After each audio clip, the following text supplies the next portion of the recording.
ఈరోజు లేఖన భాగాలను ధ్యానం చేసుకునే ప్రయత్నం చేద్దాం. మరి మనము గత 4 వారాల నుంచి కూడా ఉపమానాల గురించి నేర్చుకుంటూ వచ్చాం కదా. క్రీస్తు వారు విత్తువాని ఉపమానం గురించి నేర్చుకుంటూ వచ్చాం. పోయిన వారము మంచి నేల గురించి నేర్చుకున్నాం. మంచి నేల అంటే ఏంటి, మంచి నేలగా మార్చబడినప్పుడు ఏం జరుగుతుంది. మంచి నేలలో విత్తనాన్ని వేసినప్పుడు 30 దంతులు 60 దంతులు 100 అంతల ఫలితం వస్తుంది, రిజల్ట్ అయితే ఉంటుంది అని అక్కడ రాయబడింది. ఎవరి జీవితంలో ఫలము వస్తుంది, ఫలితంని చూస్తాము అని అంటే మంచి నేలగా ఎవరైతే మార్చబడడానికి ఇష్టపడతారో, తమ హృదయాన్ని దున్నించుకోవడానికి, తమ హృదయంలోని చెత్త చెదారము రాయి రప్ప ముళ్ళ పొదలు తీసివేసుకోవడానికి ఇష్టపడతారో వారి జీవితంలో ఫలం ఉంటుంది. అయితే 30 దంతలు ఎందుకు, 60 దంతలు ఎందుకు, 100 అంతలు ఎందుకు అనే విషయాన్ని కూడా మనము పోయిన వారము నేర్చుకునే ప్రయత్నం చేశాం. ఈరోజు దానికి సంబంధించి ఇంకొంచెం ఎక్స్టెన్షన్గా ఇంకొక అంశాన్ని నేర్చుకునే ప్రయత్నం చేద్దాం. ఒక కుర్రవాడు లేకపోతే ఒక అబ్బాయి 10th క్లాస్ ఎగ్జామ్ రాశాడు, లేకపోతే ఇంటరు లేకపోతే డిగ్రీ ఏదో పబ్లిక్ ఎగ్జామ్స్ రాశాడు. సంవత్సరం అంతా చదివాడు, సంవత్సరం అంతా కాలేజీకి వెళ్ళాడు, చక్కగా వెళ్ళాడు, చదువుకున్నాడు, ఎగ్జామ్స్ రాశాడు. అయితే ఎగ్జామ్స్ రాసినప్పుడు ఆ కుర్రవాడు ఫెయిల్ అయ్యాడు. ఎగ్జామ్స్ రాశాడు, సంవత్సరం అంతా కష్టపడ్డాడు, కానీ ఫెయిల్ అయ్యాడు. ఫెయిల్ అయిన తర్వాత ఇప్పుడు ఏం చేయాలి? సహజంగా మనకి సప్లిమెంటరీ ఇప్పుడు 1 మంత్లోనే పెట్టేస్తున్నారు కదా, 15 days 1 మంత్లోనే పెట్టేస్తున్నారు. ఆ కుర్రవాడు ఇప్పుడు ఏం చేయాలి? ఏ సబ్జెక్ట్ అయితే ఫెయిల్ అయ్యాడో ఆ సబ్జెక్ట్ మీద ఫోకస్ పెట్టి తనకు ఇవ్వబడిన సమయంలో దాని మీద మాత్రమే ప్రిపేర్ అవ్వాలి కదా. పాస్ అయిన సబ్జెక్ట్స్ని ఇంకా టచ్ చేయాల్సిన అవసరంలా, తనకు ఆల్రెడీ తెలుసు కాబట్టి, అందులో పాస్ అయ్యాడు కాబట్టి, ఇక ఏదైతే ఫెయిల్ అయ్యాడో ఆ సబ్జెక్టు మీద కాన్సన్ట్రేట్ చేయాలి, ఆ సబ్జెక్టు మీద ప్రిపేర్ అవ్వాలి. ఇవ్వబడిన సమయంలోగా సమయాన్ని సద్వినియోగం చేసుకుంటూ ఎక్కడ ఫెయిల్ అయ్యాడో దాని మీద ఫోకస్ చేసి సిద్ధపడి ఎగ్జామ్ రాస్తే పాస్ అయితే అందరితో పాటుగా కాలేజీకి వెళ్తాడు. ఫెయిల్ అయితే సంవత్సరం అంతా వృధాగా తను ఇంట్లో ఉండాల్సిందే కదండి. ఇది సహజంగా మనం చూస్తూ ఉంటాం. ఒక సంవత్సరం వేస్ట్ అయిపోయినట్టే. ఇక ఎగ్జాక్ట్గా అలాగే ఇప్పుడు మన జీవితంలో మంచి నేలగా మార్చబడడానికి అందరూ సిద్ధంగానే ఉన్నారు, ఇష్టపడుతూ ఉన్నారు. అందరము సంఘాలకు వెళ్తున్నాం, దేవుని వాక్యాన్ని వింటున్నాం, 30 దంతులు 60 దంతులు 100 అంతలుగా ఫలిస్తున్నాం. అయితే ఇక్కడ మన ఒక సీక్వెన్స్ కూడా మనకు అక్కడ 30 నుంచి 60, 60 నుంచి 100 దేవుడు ఎక్స్పెక్ట్ చేసేది ఇంప్రూవ్మెంట్ని ఎక్స్పెక్ట్ చేస్తాడు. 30 దంతలుగా ఒక వ్యక్తి ఫలిస్తున్నాడు, 60 దంతలుగా ఒక వ్యక్తి ఫలిస్తున్నాడు కదా. కొంతమంది 30 దంతలుగా ఫలిస్తున్నారు, కొంతమంది 60 దంతలుగా ఫలిస్తున్నారు. ఫలితం అయితే ఉంది, కానీ ఈ 30 దంతలు ఫలిస్తున్నప్పుడు ఫెయిల్యూర్ పర్సెంటేజ్ ఎంత? 70% ఉంది కదా. 30 దంతలుగానే తను ఫలిస్తున్నాడు, కానీ 70% 70% తను ఫలించట్లా. 60 దంతలుగా ఫలిస్తున్నాడు, కానీ 40% ఫలించట్లా. దేవుని ఉద్దేశం ఏంటి? 30 నుంచి ఇంతకుముందు 3 నెలల గురించి దేవుడు మాట్లాడాడు. వాళ్ళందరూ నిష్ఫలులు, వాళ్ళు ప్రయోజనము లేనివారు అని వాళ్ళని పక్కన పెట్టేశాం మనం కదా. దేవుడు పక్కన పెట్టేశాడు వాళ్ళని. కానీ 4వ నేల గురించి, మంచి నేల గురించి దేవుడు ఒక మెప్పును కూడా ఇస్తున్నాడు. వాళ్ళు ప్రయత్నం చేసే వాళ్ళుగా ఉన్నారు, ప్రయత్నం చేసి 30% రీచ్ అయ్యారు, కొంతమంది 60% రీచ్ అయ్యారు, కొంతమంది 100% రీచ్ అయ్యారు. వాళ్ళని మెచ్చుకుంటున్నాడు దేవుడు, వారి ప్రయత్నాన్ని బట్టి మెచ్చుకుంటున్నాడు. అయితే ఆ 30 దంతలు 60 దంతలు యాక్చువల్గా ఒక విశ్వాసికి సరిపోదు. అగ్నిలో నుండి లాగివేయబడినట్లు ఒకవేళ ఆ విశ్వాసి రక్షించబడతాడేమో, కానీ దేవుని చిత్తము మాత్రము 30 కాదు, 60 కాదు, 100% కదండి. ఆయన స్వరూపములోకి మార్చబడాలి, ఆయన సారూప్యతను సాధించుకోవాలి, ఆయన రూపం రావాలి, మనకి ఆయన పోలికలు రావాలి. దేవుడు కోరుకునేది అదే, ఆయనతో సమానముగా అంటే ఇప్పుడు 70% ఫెయిల్ అయ్యాము, 60 లేకపోతే 40% ఫెయిల్ అయ్యాము. ఇప్పుడు మనము ప్రిపేర్ అవ్వాల్సింది, కాన్సన్ట్రేట్ చేయాల్సింది ఎక్కడ నువ్వు నేను మనము ఫెయిల్ అయ్యామో, ఏ ఏరియాలో ఫెయిల్ అయ్యామో దాని మీద ఫోకస్ చేయాలి, దాని మీద సిద్ధపడాలి, దాని మీద హృదయాన్ని దున్నుకోవాలి. అక్కడ ఆ రాయి ఉందా, లేకపోతే ముళ్ళ పొద ఉందా, చెత్త ఉందా, ఏది ఉందో దానిని తీసివేసుకోవడానికి ఇష్టపడాలి కదండి. రైతు పొలాన్ని వేసిన తర్వాత కేవలం 30% ఎక్స్పెక్ట్ చేసి సంతోషంగా ఉండగలడా? పొలాన్ని వేసి కేవలం తను పెట్టిన పెట్టుబడిలో 30% వచ్చింది, లేకపోతే తన పంట 30% వచ్చింది, హ్యాపీగా ఉండగలడా? తను ఖచ్చితంగా ఉండలేడు. విశ్వాసి కూడా ఏ ఏరియాలలో నువ్వు ఫెయిల్ అయ్యావో అందులో సంతోషంగా ఉండడానికి వీలు లేదు కదా. ఫెయిల్ అయిన ఏరియాలో ఏ విధంగా సంతోషంగా ఉంటాం మనం? అందుకనే దేవుడు కోరుకుంటున్నాడు 30 నుంచి 60లోకి రా. 60లో ఉన్నవాళ్ళు 100లోకి రావాలి, 30లో నుంచి 60లోకి రావాలి, 60లోకి వచ్చిన తర్వాత 100లోకి రీచ్ అయ్యే ప్రయత్నం చేయాలి. దీనికి ఏం చేయాలి? ప్రిపరేషన్, సిద్ధపాటు. మన ఫోకస్ అంతా దాని మీద పెట్టుకోవడానికి ప్రయత్నం చేద్దాం. అందరము ఎంతో కొంత ఫలించే వారముగా ఉన్నాం. మన ఆత్మీయ జీవితంలో మనం కంప్లీట్గా 3 నెలలు కలిగిన వారము అని అనుకోవట్లేదు. నేను 3 నెలల్లో మనం ఉన్నాము అని అనుకోవట్లేదు, కానీ ఈ 4వ నెలలోనే ఉన్నాం. కానీ ఏ ఏరియాలో ఉన్నా, ఏ రేంజ్లో ఉన్నాము, దేవుడు ఎక్స్పెక్ట్ చేసిన రేంజ్లోనే ఉన్నామో, ఒకవేళ లేకపోతే ఎక్కడైతే మనం తప్పిపోయామో, ఏ పర్సంటేజ్ మనము తక్కువ ల్యాక్ ఉందో మనకి, ఆ ఏరియాలో ప్రిపేర్ అవ్వాలి.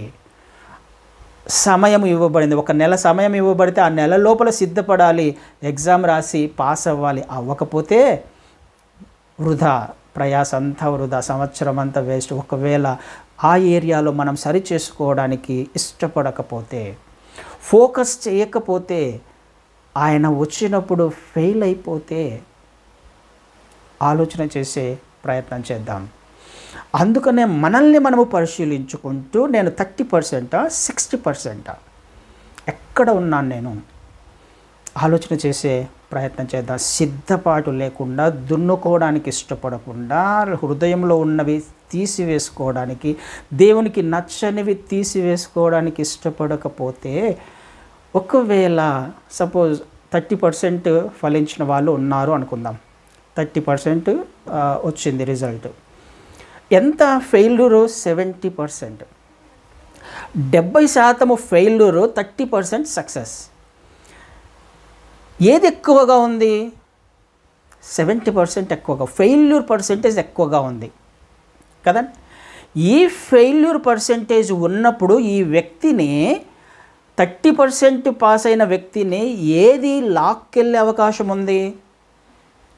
ఆలోచన చేసే ప్రయత్నం చేద్దాం. 70% లోకం ఉంది, 30% మాత్రమే దేవుని వాక్యము, ఆలోచనలు, ఆత్మీయత ఉంది.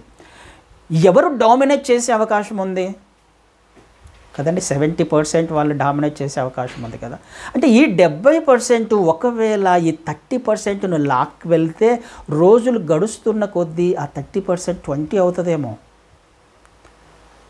అలక్ష్యము చేస్తే, దున్నించుకోవడానికి ఇష్టపడకపోతే, పొలాన్ని దున్నుకోవడానికి ఇష్టపడకపోతే 30% కాస్త 20 అవుతుందేమో నెక్స్ట్ ఇయర్కి. ఆ 20 కాస్త 10 అవుతుందేమో, లేక తర్వాత ఆ 3 నెలల్లో చేరిపోతామేమో. అందుకనే సిద్ధపాటు. ఖచ్చితంగా 30%లో ఆగిపోకూడదు, 60%లో ఆగిపోకూడదు కదా. కొంచెము పులిసిన పిండి ఏం చేస్తుంది? ముద్దంతటిని పాడు చేస్తుంది. కొంచెము అవిశ్వాసము, కొంచెము అవిధేయత, దేవునికి నచ్చని లక్షణాలు, తిరుగుబాటు స్వభావము, మార్చుకోలేని స్థితి, కోపము, ద్వేషం ఏవైతే ఉన్నాయో మన జీవితంలో, అవి మన జీవితాన్ని పాడు చేసే అవకాశం ఉంది కదా. 70% ఒకవేళ అలాంటి స్థితిలో ఉన్నట్లయితే మరి పాడు చేయదా మన హృదయాన్ని? ముద్దంతా, హృదయమంతా పాడైపోదా? ఆలోచన చేద్దాం. ప్రయత్నం అయితే చేస్తున్నాం, కానీ అక్కడే ఆగిపోవడానికి వీల్లేదు. 30% వచ్చింది, ఆగిపోవడానికి వీల్లేదు. ఎందుకు? సమయం గడుస్తున్న కొద్దీ, వారాలు నెలలు గడుస్తున్న కొద్దీ అది తగ్గిపోతుంది. ఎక్కువ శాతం 70% ఉంది కాబట్టి ఆ 70% 30% లోబరుచుకునే అవకాశం ఉంది.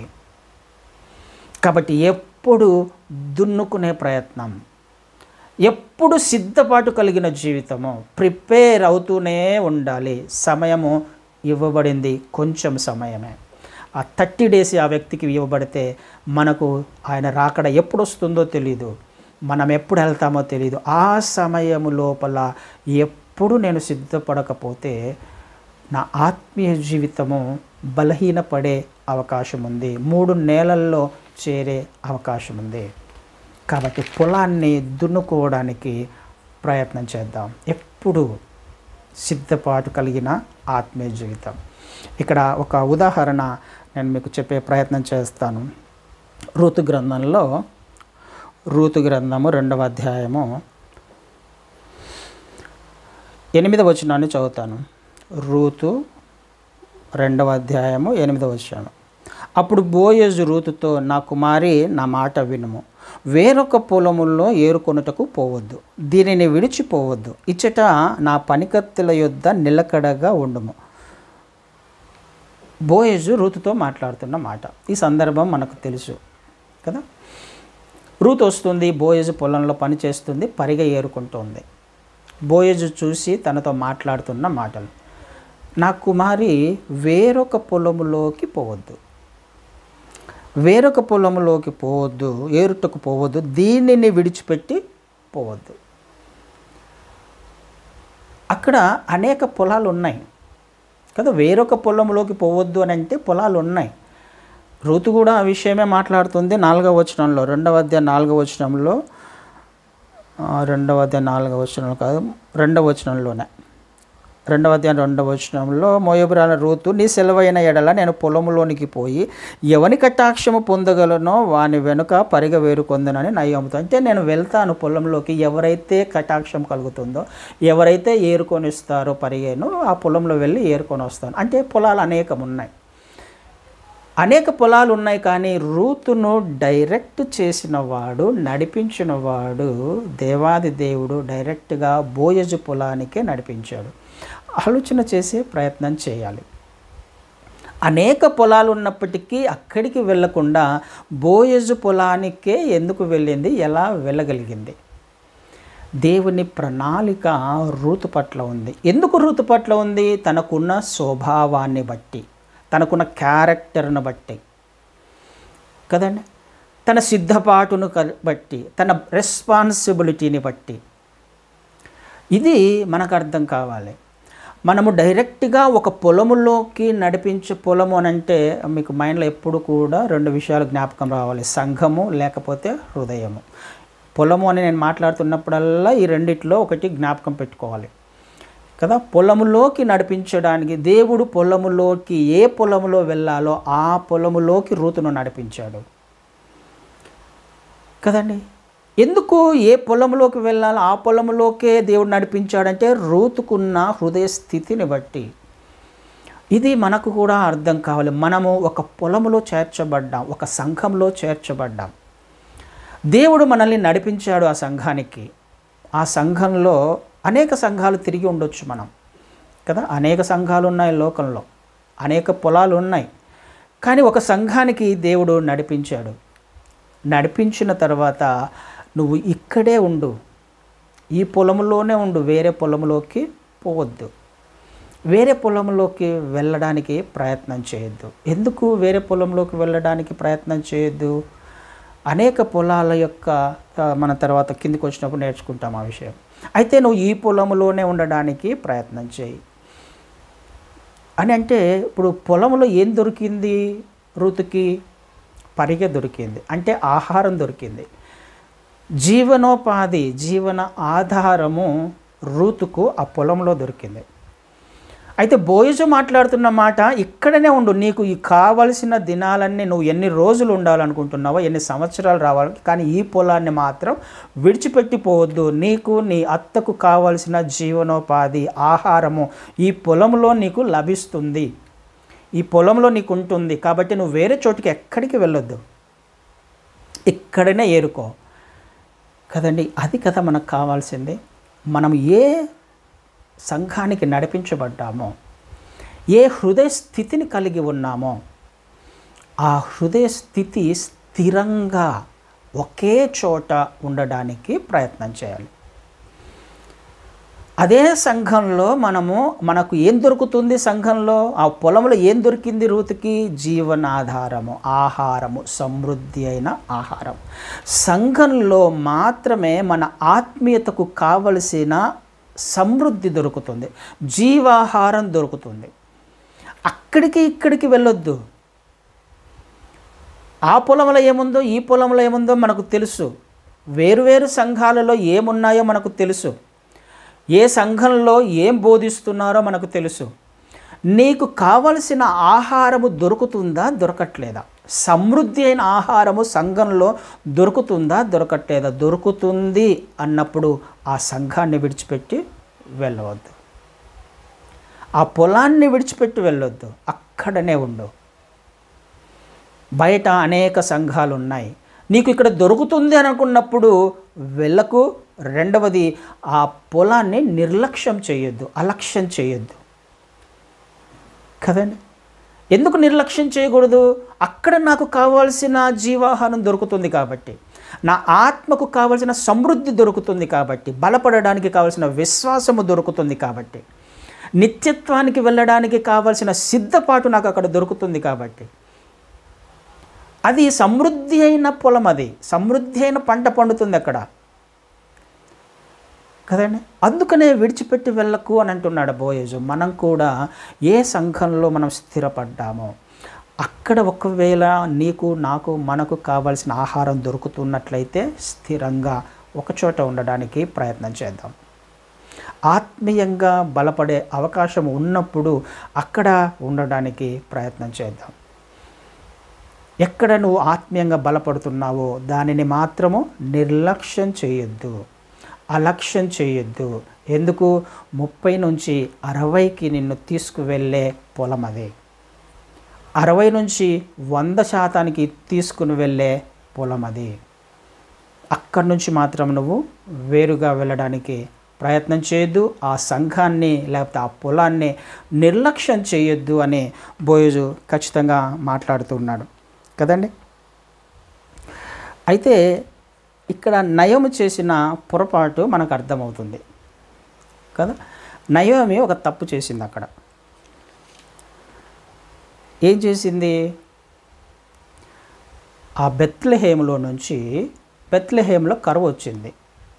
బెత్లెహేములో నుంచి తన కుటుంబంతో పాటు ఎలీమెలెకు భర్త నయోమి 2 కుమారులను తీసుకొని ఆ బెత్లెహేమును విడిచిపెట్టి ఎక్కడికి వెళ్ళారు? మోయాబు ప్రాంతానికి వెళ్ళారు, అన్య ప్రాంతానికి వెళ్ళారు. బెత్లెహేము అనే ప్రాంతం నుండి మోయాబు అనే ప్రాంతానికి వెళ్ళారు. బెత్లెహేమ్ అంటే అర్థం ఏంటి? బేత్ అంటే హౌస్, లెహం అంటే బ్రెడ్, హౌస్ ఆఫ్ బ్రెడ్ అని అర్థం. అంటే ఆ గ్రామం పేరే బెత్లెహేమ్. అక్కడ రొట్టె దొరుకుతుంది సమృద్ధిగా, రొట్టె దొరికే ప్రాంతం అదే. తర్వాత ప్రభువైన క్రీస్తు వారు పుట్టిన ప్రాంతం అదే. ఆయన ఎవరు? పరలోకము నుండి దిగి వచ్చిన జీవాహారం కదండి. ఆ బెత్లెహేములోనే ఆయన పుట్టాడు. బ్రెడ్ అది అక్కడ దొరుకుతుంది, ఆహారం. దేవుడు దృష్టి ఉంచిన ప్రాంతము, దేవుని కనుదృష్టి ఉన్న ప్రాంతం అది, దేవుని ప్రణాళికలో ఉన్న ప్రాంతము బెత్లెహేం. కానీ మోయాబుకి వెళ్ళిపోయారు. ఎందుకు వెళ్ళిపోయారు? కరువు వచ్చింది, కొంచెం శ్రమలు వచ్చాయి, కష్టం వచ్చింది, కొంచెం కఠినమైన పరిస్థితుల గుండా వారు వెళ్తూ ఉన్నారు. నిజానికి నయోమికి లేకపోతే ఎలీమెలెకుకు పొలం ఉంది, వారికి కూడా పొలం ఉంది. కానీ వారికి ఉన్న పొలాన్ని విడిచిపెట్టి వాళ్ళు మోయాబుకి వెళ్ళారు. పొలం ఉంది అన్న విషయం మనకు ఎక్కడ తెలుస్తుంది? 4వ అధ్యాయంలో 4వ అధ్యాయంలో 3వ వచనాన్ని చదువుతాను. 4వ అధ్యాయం 3వ వచనంలో, అతడు మోయాబు దేశము నుండి తిరిగి వచ్చిన నయోమే మన సహోదరుడైన ఎలీమెలెకునకు కలిగిన భూభాగమును అమ్మివేయుచున్నది కదా. నయోమికి కలిగిన భూభాగమును అమ్మివేయుచున్నది కనుక నీవు చెవులార వినున్నట్లు వేరొక సంగతి తెలియచేయవలను. ఈ పుర నివాసుల ఎదుటను నా జనుల పెద్దల ఎదుట ఆ భూమిని సంపాదించుకొనము. అంటే వీళ్ళకు పొలం ఉందా? ఉంది, భూమి ఉంది. కానీ వాళ్ళు చేయాల్సిన పని ఏంటి? ఆ భూమిని విడిచిపెట్టారు. భూమి మీద లేకపోతే దేవుని మీద దృష్టి ఉంచక, దేవుని వైపు చూడకుండా కరువులో, కష్టాల్లో, శ్రమల్లో ఎవరి వైపు చూడాలి? దేవుని వైపు చూడాలి. దేవుని వైపు చూడకుండా కొంచెం కష్టం రాగానే, కొంచెం శ్రమ రాగానే, కొంచెం ఇబ్బంది కలగగానే, లేకపోతే పొలములో, లేకపోతే సంఘంలో ఎవరైనా, లేకపోతే సేవకుడు కఠినమైన మాటలు ఎవరి కొరకది? ఆహార సమృద్ధి దొరుకుతున్నప్పుడు, జీవాహారం దొరుకుతున్నప్పుడు, విశ్వాసంలో బలపరుస్తూ ఉన్నప్పుడు, 30% ఉండి 60లోకి నడిపిస్తూ ఉన్నప్పుడు, 70% ఫెయిల్యూర్స్ ఉన్నాయి నీలో. ఈ ఫెయిల్యూర్స్ని నువ్వు నెక్స్ట్ లెవెల్లోకి తీసుకొని వెళ్ళి తగ్గించుకొని సేవకుడు చెబుతూ ఉన్నప్పుడు, తప్పులో లేకపోతే గద్దింపు వాక్యాన్ని చెబుతూ ఉన్నప్పుడు, కఠినంగా మాట్లాడుతూ ఉన్నప్పుడు, సరిచేయబడాల్సింది పోయి ఆ పొలాన్ని విడిచిపెట్టి పొలాన్ని దున్నుకోకుండా దేవుడు సిద్ధపరిచిన లేకపోతే దేవుని ప్రణాళికలో ఉన్న ఈ ప్రాంతాన్ని విడిచిపెట్టి ఎక్కడికి వెళ్తున్నాం? మోయాబుకు వెళ్తున్నాం. మోయాబుకు వెళ్తున్నామేమో ఒకసారి ఆలోచన చేసుకునే ప్రయత్నం చేద్దాం. ఏం జరిగింది అక్కడ? మోయాబుకు వెళ్ళారు. బెత్లెహేమును విడిచిపెట్టి, వారికి ఉన్న పొలాన్ని విడిచిపెట్టి, పొలాన్ని దున్నుకోవాల్సింది, హృదయాలను సిద్ధపరచుకోవాల్సింది, దేవుని వైపు చూడాల్సిన ఆ కుటుంబము దేవుని వైపు చూడకుండా ఆ ప్రాంతం నుండి వెళ్ళిపోయి మోయాబుకు వెళ్ళి ఏం తెచ్చుకున్నారు? పెళ్లి చేశారు. బాగానే ఉంది. రూతుని, ఓర్ఫాను పెళ్లి చేశారు. 6 ఉన్నారు ఇప్పుడు. కానీ కొంతకాలానికి ఏమైపోయింది? ఎలిమెలెకు చనిపోయాడు, 2 కుమారులు చనిపోయారు. ఎక్కడ? మోయాబు ప్రాంతంలో. దేవుని పట్టణం నుండి లేకపోతే దేవుని కన్ను దృష్టి ఉన్న ప్రాంతం నుండి, బెత్లెహేము నుండి వారు ఇంకొక చోటికి వెళ్ళడం వలన వారు సమృద్ధి కనపడి, వాళ్ళది బాగుంది, ఆ పొలం బాగుంది, ఆ ప్రాంతం బాగుంది, ఆ ఇల్లు బాగుంది, ఆ కుటుంబం బాగుంది. కాదండి, బాగలేవు అవి. మనకు తెలిసిన విషయమే. అక్కడ బాగుంటుంది, అక్కడ హ్యాపీగా ఉండొచ్చు, అక్కడ ఉద్యోగం సంపాదించవచ్చు, లేకపోతే అక్కడికి వెళ్ళొచ్చు, ఇక్కడికి వెళ్ళొచ్చు. దేవుని చిత్తములో లేని ప్రాంతంలో ఎట్టి పరిస్థితుల్లో ఉండడానికి వీల్లేదు. దేవుని చిత్తంలో ఉన్న ప్రాంతం నుంచి దూరంగా వెళ్ళడానికి కుదరదు కదండి. దేవుడు ఏదైతే కోరుకుంటున్నాడో, ఎక్కడ ఆయన కనుదృష్టి ఉందో, ఎక్కడ మనల్ని స్థిరపరిచాడో, ఎక్కడ ఉండమంటున్నాడో అక్కడి నుంచి కదలకూడదు. అయితే దేవుడు ఎక్కడైతే ఉండొద్దన్నాడో అక్కడ ఉండకూడదు. వీళ్ళు ఉండాల్సింది బెత్లెహేంలో, కానీ వాళ్ళు అక్కడ ఉండకుండా వెళ్ళిపోయారు. మోయాబులో ఉన్నారు. మోయాబులో ఉండకూడదు, కానీ ఉన్నారు. ఉండడం వలన ఏమైపోయింది? నష్టాన్ని సమకూర్చుకున్నారు. 3 చనిపోయారు. కానీ తిరిగి 2 మళ్ళీ తిరిగి బెత్లెహేంకి వచ్చినప్పుడు జరిగినది వారి యొక్క జీవితం రెస్టోర్ చేయబడినట్టుగా చూస్తాం. ఈ కరువు నయముకు ఒక్కదానికి వచ్చిందా? ఆ ప్రాంతంలో వచ్చి ఉంటుంది కదా. ఆ ప్రాంతంలోనే బోయేజ్ ఉన్నాడు కదా. బోయేజ్ ఎవరు? 2వ అధ్యాయం 1వ వచనంలో చూస్తాం. నయోము పెనిమిటికి బంధువు ఒకడు ఉండెను, అతడు చాలా ఆస్తిపరుడు. బోయేజు చాలా ఆస్తిపరుడు. ఎలా ఆస్తిపరుడయ్యాడు బోయేజు ఆ ప్రాంతంలో? కదండి, ఆలోచన చేయాలి కదా. కరువు రాలేదా బోయేజుకి? కరువు వచ్చింది. ఆ ప్రాంతంలో అందరికీ వచ్చింది. కానీ బోయేజు బెత్లెహేమును విడిచిపెట్టి వెళ్ళిపోలా. బోయేజు దేవుని పట్ల భయభక్తులు కలిగిన వాడు. బోయేజు పొలము పట్ల శ్రద్ధ కలిగిన వాడు కదా. ప్రతిరోజు కూడా శ్రద్ధ కలిగి పొలం ఎలా దున్నబడుతుంది, ఎలా పని జరుగుతుంది, ఎవరు ఎలా పని చేస్తున్నారు అని వెళ్ళి విచారణ చేసి అక్కడ పనిచేసే వారి పట్ల కూడా ప్రేమ అభిమానాలు కలిగిన వాడు. వారిని కూడా దేవుని చిత్తంలో నడిపించడానికి, దేవుని ఆశీర్వాదాలు పనివారు కూడా పొందుకోవడానికి ఇష్టపడిన వాడు బోయేజు. కిందికి వస్తే బోయేజు క్యారెక్టర్ కనిపిస్తుంది మనకి. 4వ వచనంలో, బోయేజు బెత్లెహేము నుండి వచ్చి యెహోవా మీకు తోడై ఉండునుగాక అని చేను కోయు వారితో చెప్పగా వారు యెహోవా నిన్ను ఆశీర్వదించునుగాక అనిరి. ఒక్క వచనంలో బోయజు యొక్క లక్షణం ఏంటో అర్థమవుతుంది కదా. పని చేసే వారి పట్ల బోయజు యొక్క బాధ్యత, వారి గురించి ఏం ఆలోచన చేస్తున్నారు. పని చేసే వాళ్ళైనా దేవుని ఆశీర్వాదం వాళ్ళు పొందుకోవాలి, దేవుని చిత్తంలో ఉండాలి. వాళ్ళు రిటర్న్గా ఏం చేస్తున్నారు, వాళ్ళు మళ్ళీ బోయజు గురించి తెలుసు వాళ్ళకి. అయ్యా నిన్ను దేవుడు ఆశీర్వదిస్తాడు, ఆశీర్వదించునుగాక. ఎంత చక్కని రిలేషన్షిప్ కలిగి ఉన్నాడు, ఎంత చక్కని స్వభావం కలిగి ఉన్నాడు బోయజు. తన పొలాన్ని విడిచిపెట్ల, తన పొలం పట్ల శ్రద్ధ కలిగి ఉన్నాడు, దేవుని పట్ల భయభక్తులు కలిగి ఉన్నాడు, తన దగ్గర పనిచేసే వారి పట్ల భయభక్తులు కలిగి ఉన్నాడు. 100% పంట ఆ బోయజు పొలంలో నుంచి వస్తుంది. తను తింటున్నాడు, తన వద్ద పనిచేసే వారికి పెడుతున్నాడు. ఇది కదా కావాల్సింది. 100% వచ్చినప్పుడు ఏం జరుగుతుంది, సమృద్ధి వచ్చినప్పుడు ఏం జరుగుతుంది, దేవుని ఆశీర్వాదం ఉన్నప్పుడు ఏం జరుగుతుంది. కరువు తాకిందా బోయజునే? తాకలేదు కదండి. సమృద్ధి పంటను చూస్తూ ఉన్నాడు ప్రతి సంవత్సరం కూడా. ఆశీర్వదించబడుతున్నాడు, ఆస్తిపరుడుగా మారుతున్నాడు, తన వద్ద పనిచేసే వారిని కూడా జాగ్రత్తగా చూసుకుంటున్నాడు. అందుకనే చెప్పగలిగాడు బోయజు రూతుని, అమ్మా నువ్వు ఎక్కడికి వెళ్ళకు, ఇక్కడే ఉండు, ఇది సమృద్ధి అయిన పొలం, ఇది పంటనిచ్చే పొలం, ఇది నువ్వు కావలసిన పరిగె వేరుకో, నీకు కావలసిన ఆహారం దొరుకుతుంది ఇక్కడ, ఈ పొలంలో నుంచి నువ్వు ఎక్కడికి వెళ్ళకు. అంత మాత్రమే కాదు, ఈ పొలంలో నీకు సెక్యూరిటీ కూడా ఉంది కదా. ఆ విషయాన్ని 8వ వచనంలో అంటాడు అనుకో, 8వ వచనంలో 9వ వచనంలో 2వ అధ్యాయం 9వ వచనంలో, వారు కోయు చేను కనిపెట్టి వారిని వెంబడించుము, నిన్ను ముట్టకూడదని యవనస్తులకు ఆజ్ఞాపించి ఉన్నాను. నీకు దాహమగునప్పుడు కుండల యొద్దకు పోయి పనివారు చేదిన నీళ్లు త్రాగుమని. నిన్ను ఎవరు ముట్టరు, నిన్నెవరు తాకరు. ఎక్కడ? ఆ పొలంలో ఉన్నప్పుడు, ఆ సంఘంలో ఉన్నప్పుడు, దేవుని చిత్తంలో ఉన్నప్పుడు, ఎక్కడైతే స్థిరపరచబడ్డామో, ఎక్కడైతే సమృద్ధి అయిన ఆహారం దొరుకుతుందో, బలపడుతూ ఉన్నామో, అక్కడ మనకు ఏం దొరుకుతుంది? ప్రొటెక్షన్ దొరుకుతుంది కదా. కరువు తాకదు, శత్రువు తాకడానికి వీల్లేదు.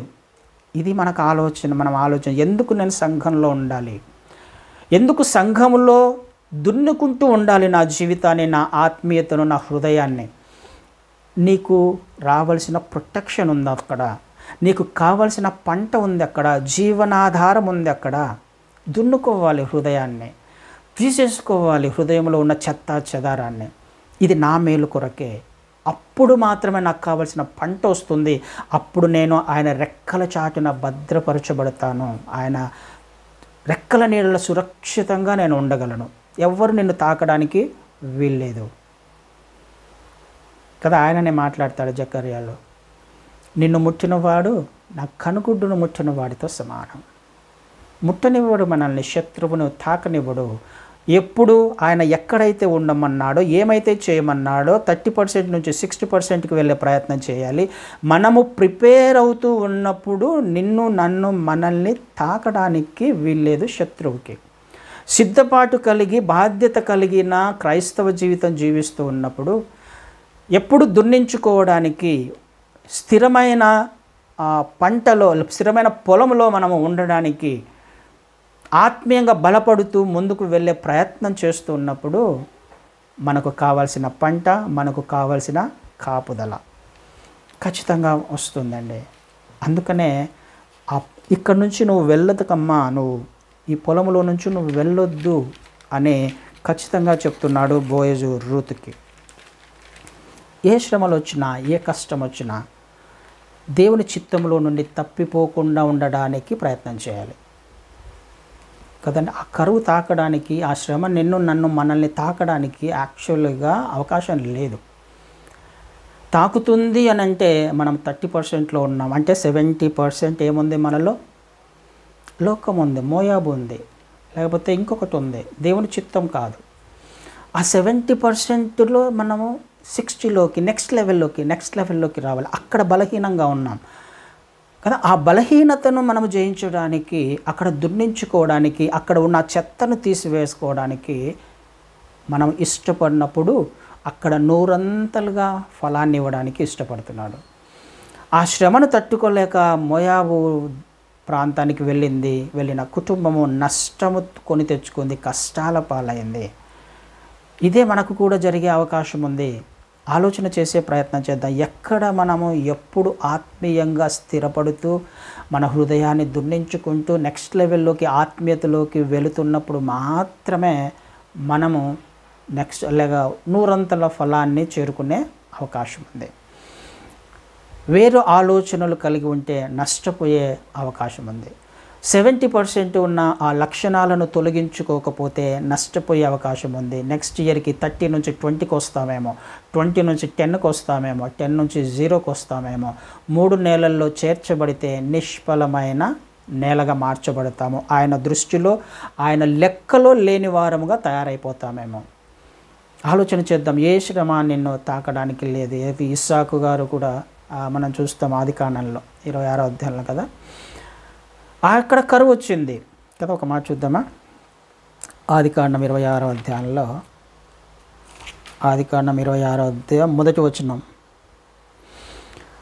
అబ్రహాము దినములలో వచ్చిన మొదటి కరువు గాక మరి ఒక కరువు ఆ దేశంలో వచ్చాను. అప్పుడు ఇస్సాకు గెరారులోనున్న ఫిలిష్తీయుల రాజైన అబీమెలెకు నొద్దకు వెళ్ళెను. అక్కడ యెహోవా అతనికి ప్రత్యక్షమై, నీవు ఐగుప్తులోనికి వెళ్ళక నేను నీతో చెప్పు దేశమందు నివసించుము, ఈ దేశమందు పరవాసివై ఉండుము, నేను నీకు తోడయుండి నిన్ను ఆశీర్వదించదను. ఎక్కడ ఉండమంటున్నాడు ఆయన? నేను చెప్పిన చోట ఉండు, ఐగుప్తుకు వెళ్ళకు కదా, ఐగుప్తు దేశానికి వెళ్ళకు, లోకంలోకి వెళ్ళకు. నేను ఎక్కడైతే నువ్వు చెప్తున్నానో ఆ ప్రాంతంలోనే ఉండు, ఇక్కడే ఉండు. ఇక్కడే ఉంటే నేను నీకు తోడుగా ఉండి నిన్ను ఆశీర్వదిస్తాను కదా. అక్కడ 12వ వచనానికి వచ్చినప్పుడు, ఇస్సాకు ఆ దేశమందున్నవాడై విత్తనము వేసి ఆ సంవత్సరం 100 ఫలము పొందెను. యెహోవా అతనిని ఆశీర్వదించెను కనుక ఆ మనుషుడు గొప్పవాడాయను. ఎప్పుడు? కరువులో 100%, 100-fold బ్లెస్సింగ్స్. పరిస్థితి ఏదైనా కానీ, కరువు మాత్రమేనా? శత్రు దేశంలో ఉన్నాడు కదండి, వేరే చోట ఉన్నాడు తను.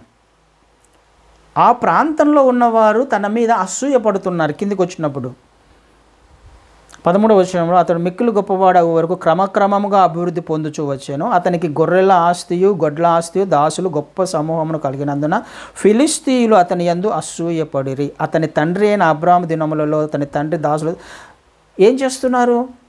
నువ్వు మాకంటే గొప్పవాడిగా తయారవుతున్నావు. 16వ వచనంలో, నువ్వు మాకంటే బహుబలం గలవాడవు కనుక మా యొద్ద నుండి వెళ్ళిపోమని ఇస్సాకుతో చెప్పగా ఏమవుతుంది? అక్కడ కరువు వచ్చినప్పుడు శత్రు దేశంలో దేవుడు ఇస్సాకును ఎంతగా ఆశీర్వదించాడు. ఇస్సాకును తాకగలిగిందా? శత్రువు ముట్టగలిగాడా? ఆ కష్టము తాకగలిగిందా ఇస్సాకుని? తాకలేదండి. ఇదే మనకు జరగాల్సిందే. మనము ఎక్కడైతే ఆత్మీయంగా బలపడడానికి అవకాశం ఉందో అక్కడి నుంచి వెళ్ళిపోయే ప్రయత్నం చేయకూడదు. అప్పుడు మనం ఫలిస్తాం. అక్కడ ఉండడం మాత్రమే కాదు, మనల్ని మనం పరీక్షించుకోవాలి. నేను 30% ఉన్నాను, 60లోకి వెళ్ళాలి. ఏ పరిస్థితుల్లో అయినా, ఏ సందర్భంలో అయినా నీకు కష్టం వచ్చినా అక్కడే ఉండాలి, శ్రమలు వచ్చినా అక్కడే. ఎందుకు? అక్కడ ఆత్మీయతకు సంబంధించిన విత్తనాలు విత్తబడుతూ ఉన్నాయి. ఆ పొలంలోనే ఆత్మీయతకు సంబంధించిన విత్తనాలు విత్తబడుతున్నాయి. నీ జీవితము ఫలభరితం కావడానికి అవసరమైన పరిస్థితులు దున్నడము, వ్యవసాయం చేయబడము జరుగుతుంది. ఒకవేళ అలా లేకపోతే ఖచ్చితంగా అక్కడ ఉండడానికి వీల్లేదు కదా. మన ఆత్మీయతకు నష్టం కలుగుతుంది. ఆత్మీయంగా ఎదగలేకపోతున్నాను అన్నప్పుడు ఆ పొలంలో మనం ఉండాల్సిన అవసరం లేదు కదా. మనకు కష్టం ఉంది, ఏమాత్రం ఆత్మీయంగా నేను ఎదగలేకపోతున్నాను, పనికి రాని పరిస్థితులలో ఉంది. అప్పుడు ఏం చేయాలి? ప్రార్థన చేయాలి. అయ్యా ఏంటి పరిస్థితి? ఎక్కడికి వెళ్ళమంటావు? ఒకవేళ నేను ఉండకూడని చోట ఉన్నానా? ఉండకూడని చోట ఉంటే ఎక్కడికి తీసుకువెళ్తున్నావు? ఎక్కడికి వెళ్ళాలి కదా. ఎందుకు? నీ ఆత్మీయత చాలా నువ్వు పాస్ అవ్వాలి, నువ్వు 100%కి రీచ్ అవ్వాలి. ఇది దేవుడు కోరుకునేది. ఒకవేళ అలాంటి స్థితి ఉంటే మనము ప్రిపేర్ అవ్వాలి, పరీక్షించుకోవాలి కూడా. అయితే మనకు ఆత్మీయంగా బలపరిచే ఒక పొలము దొరికినప్పుడు, సంఘం దొరికినప్పుడు స్థిరంగా అక్కడ ఉండి వాక్యము విత్తబడుతున్నప్పుడు సరిచేసుకోవడానికి ప్రయత్నం చేయాలి. అది నాకు సంబంధించిన విషయం, నా ఆత్మీయతకు, నా ఆత్మీయ ఎదుగుదలకు సంబంధించిన విషయము. లేకపోతే నేను 3 నెలల్లో చేర్చబడతాను, అప్పుడు నేను నిష్ఫలంగా మారిపోతాను. ఆలోచన చేసే ప్రయత్నం చేద్దాం. ఏ స్థితిలో మనం ఉన్నాం, ఏ రేంజ్లో మనం ఉన్నాం, అయితే ఉన్న రేంజ్లోంచి నెక్స్ట్ లెవెల్కి వెళ్ళే ప్రయత్నం చేస్తున్నామా లేదా? ఆత్మీయతలో ఎదిగే ప్రయత్నం చేస్తున్నామా లేదా? తప్పిపోయిన కుమారుడు పరిస్థితి, తండ్రి పొలం ఉంది, చక్కగా చేసుకుంటూ ఉండొచ్చు, కానీ ఏం చూశాడు? పక్కల చూశాడు. తండ్రి ఇంటిని చూడలా, తండ్రి పనిని చూడలా, తండ్రి కట్టుబాటును చూడట్లా, ఆజ్ఞలను కాదు, కానీ తనకు కావాల్సింది తను కలిగి ఉన్న హృదయ స్థితిని బట్టి బయటికి వెళ్ళిపోయాడు. ఏం చేశాడు? పందులు మేపే పొలంలో పనిచేశాడు కదా. అక్కడ పందులు మేపే పొలం అని ఉంటుంది. అక్కడ ఏ పొలంలో పని చేయాల్సి వస్తుంది? ఏ సంఘంలోకి వెళ్ళే అవకాశం ఉంది? సమృద్ధి అయిన పొలంలో నుంచి ఇంకొక పొలంలోకి వెళ్ళే ప్రయత్నం చేస్తే పందులు తినే పొలంలోకి వెళ్ళాల్సి వస్తుందేమో. కానీ తిరిగి వచ్చినప్పుడు సమస్తాన్ని పొందుకోగలిగాడు. ఆలోచన చేసే ప్రయత్నం చేద్దాం. పొలము, హృదయము చాలా ప్రాముఖ్యమైంది. నీ ఆత్మీయతకి, నా ఆత్మీయతకి, ఆత్మీయంగా ఎదగడానికి. విత్తబడే ప్రతి విత్తనము నాదే అని అనుకున్నప్పుడు బహుగా ఫలించే అవకాశం ఉంది. ఆ విత్తనము నాది కాదులే అనుకుంటే అపవాదొచ్చి ఎత్తుకొని పోతాడు కదండి. ఆలోచన చేద్దాం, ఏ రేంజ్లో మనం ఉన్నాం. దేవుని చిత్తం అయితే ఇంకొన్ని విషయాలు మనము నేర్చుకునే ప్రయత్నం చేద్దాం. దున్నించుకోవడానికి, మన హృదయంలోని చెత్త చెదారం తీసివేసుకోవడానికి ఇష్టపడదాం. నూరంతల ఫలాన్ని దేవునికి ఇవ్వడానికి, నిత్య రాజ్యంలో మనము చేర్చబడాలి. మనతో పాటుగా బోయజు సమృద్ధిని అనుభవిస్తున్నాడు, అనేక మందికి పంచే స్థాయిలో ఉన్నాడు. అలాంటి స్థితిలోకి మనమందరము రావాలని దేవుడు కోరుకుంటున్నాడు. అట్టి కృప నీకు నాకు మనందరికీ అనుగ్రహించునుగాక. ఆమెన్.